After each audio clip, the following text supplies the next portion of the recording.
Jay Linesider here. Welcome to my garage and my new Salt Marsh Heron 16-foot tournament edition. I'm going to take you through some of the features and specifications with the lights on. My, what do we have here? Oh my God, look at this. Is it a new Salt Marsh Heron? Is it a new 16 Salt Marsh Heron in my garage? Oh my God. How did that get here? Wow. What a beautiful, beautiful boat. Look at that. Ooh. And that tongue folds up, allows me to get it in here. Look at that. What a beautiful, beautiful fishing machine. All right, sports fan, it's finally here. I finally have my boat. And as you can see, it's in my garage here, right next to my paddleboard.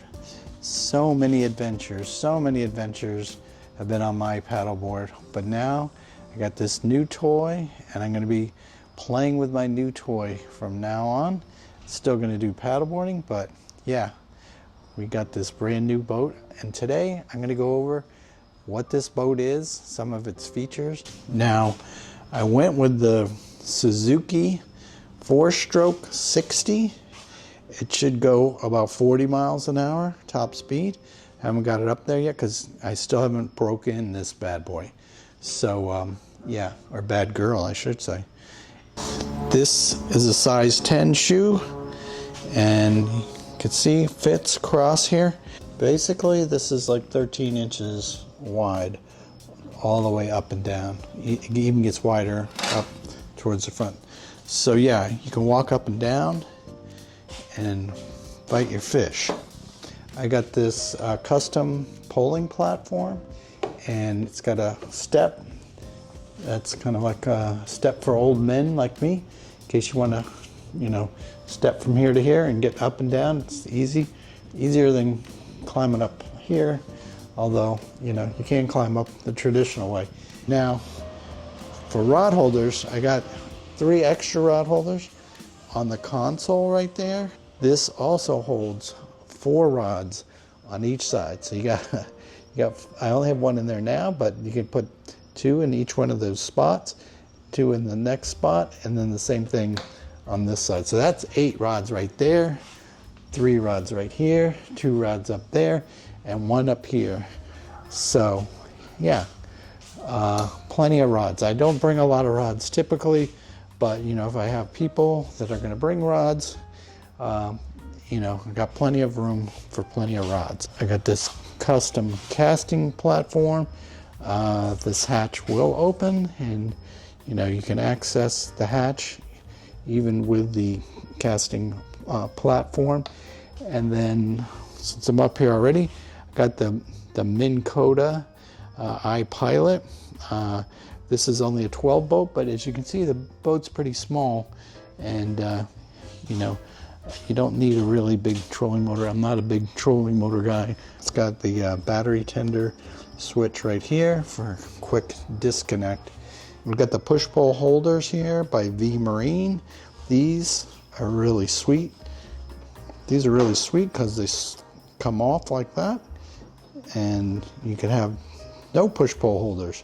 If you're not going to have push-pulls that day, you just take them off. We got this seat right here, and it flips down like this. And this is for storage. I got my rope in here, and my anchor, and the fire extinguisher. So yeah, I gotta kind of figure out what I'm gonna do storage wise. I'm gonna get some baskets. I'm gonna get some baskets like this and store everything in some baskets. Kind of keep it from flying all around. But yeah, you got this big hatch here for storage. These lock if you want. This is the situation on the Livewell. This is a 25-gallon Livewell that holds plenty of bait for 1 or 2 or 3 guys, you know, fishing out of this boat. Got a 500 gallon per hour pump, and if you don't want to fish live bait, you can use that as storage. So that's nice too. You can lock your bait in there if you want to. Get to the console. There's a little bit of storage there. I have a VHF handheld in there and an EPIRB from my other boat that I brought. Not that I hopefully need those things, but you know, I kept them and I had them, so might as well just use them. And I got this cup holder here. This even holds my 40 ounce Coleman thermos right in there, so that's nice. Da-da-da-da-da. Okay, the battery is on. So this is my lights. Yep, anchor light's working. It's like a 3-push system. Bilge pump. Livewell. And then look at that. Oh, isn't that awesome? Isn't that going to be awesome for night fishing? There is the under gunnel lighting. Cool, huh? Yes. I love it. Really cool. I got an underwater light in the back there. Got one on each side there. That should be pretty cool for running at night. To find the fish, I got this Lowrance Elite FS9. It must be, the water temperature is 74 and somehow it's 4 feet deep in this garage. I do have a Fusion radio right here. Not even all the way up. I can't stand up. I'm just got my feet down on this step here. And here's my handy rod holder on this side, handy rod holder on that side, and then the push pole. They tell me that's what that's for. I'm not really well versed in push poling, but the push pole goes in there when you're poling and holds you down. So that's cool. I got my life preservers in here. This is my gas gauge. A lot of these skiffs have this feature where you measure how much gas you got with this little stick. Holds 12 gallons. All right, and we got my charger back there. I don't know if you can see it. Toying with the idea of, you know, putting a sticker showing like 48 inches, you know, ruler right there. Maybe Snook Club logo right there or right there. I have a Yeti 35 quart Tundra that I'm going to put here sometimes when I want to have a cooler. You know, I'm not big on killing a lot of fish, but if you know, it's going to have a seat on it too, so that's coming tomorrow. So we'll be set up for having a seat here. 2 people could sit there, 3rd person could sit there. Now the capacity is 4 people, but maximum weight is 585. So basically that's 2 adults and 2 kids. Can't really have 4 full-size adults on here unless you know, if you know 4 people that weigh less than, you know, 585 pounds, then I guess you can get them on here. What else can I tell you? Ooh, I like the sound of that. Nice sounding closure. Yeah, everything's nice and tight. There's my speakers down there. Got 2 speakers. Nothing crazy loud, you know. But we are fishing after all. And then the float-on trailer. You can basically dry launch the trailer. I've only launched it one time, but you basically come down to here. You stand on these this rail here and just push it off and walk it down, and you don't have to get the hubs wet. My garage is tight, so I got the folding tongue, so it articulates like that, goes back inside, gives you, look at all that extra room you get with that. That's a good almost 3 feet. You take off the front of your trailer and you can fit it in here. Now this line is basically, I cleared the area in my garage to see where I wanted it to fit, and I like it here because I can, walk behind here with it pretty tight up in the front.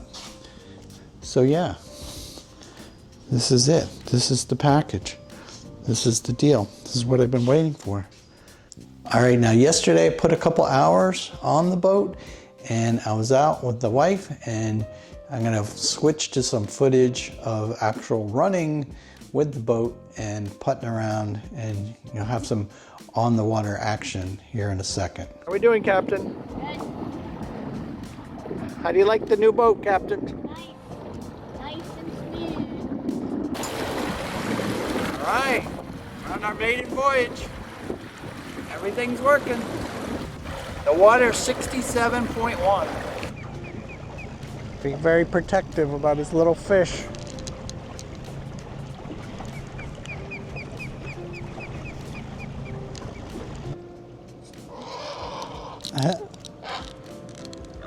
Not happy.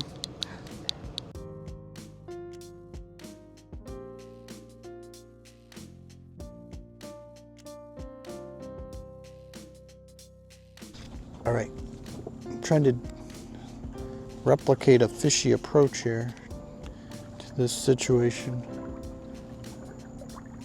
I've never used this power pole, this trolling motor, or anything, but this looks like a potentially fishy spot. See if I can power pull down on it. All right, let's see what happens. All right, we're power pulled down. Should I cast into the proverbial pass? First cast on the new boat. Is there a snapper? Is there a fish? Got a little shrimp tail. I felt something. I thought I felt a fish. Let's get up on the casting platform, see if I can see anything. Oh yeah, I can see way better. Ooh, I see a fish swimming over there. Oh, there's a mullet over there. Couldn't see it before, they're flashing over there. All right, power pole up.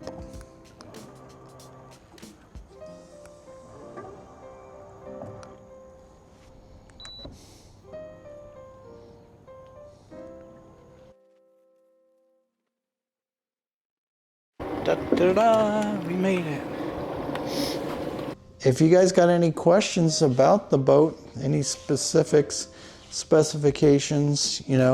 I'll try to list those at the end of the video and in the description.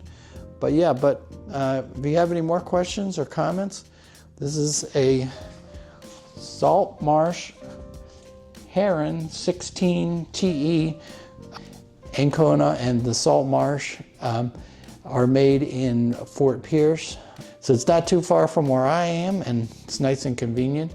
Aaron and Rory were nice to work with when I went through this build, and it's a long process getting a boat built. There's a backlog, and it takes about 8 to 12 weeks to make one of these boats. You can see the quality. They're handmade. They pretty much do one at a time, and it takes a while to put out something like this. And I really appreciate everything they did for me and putting this together. And it's going to be a lot of enjoyable time out on the water in this boat.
That hurt.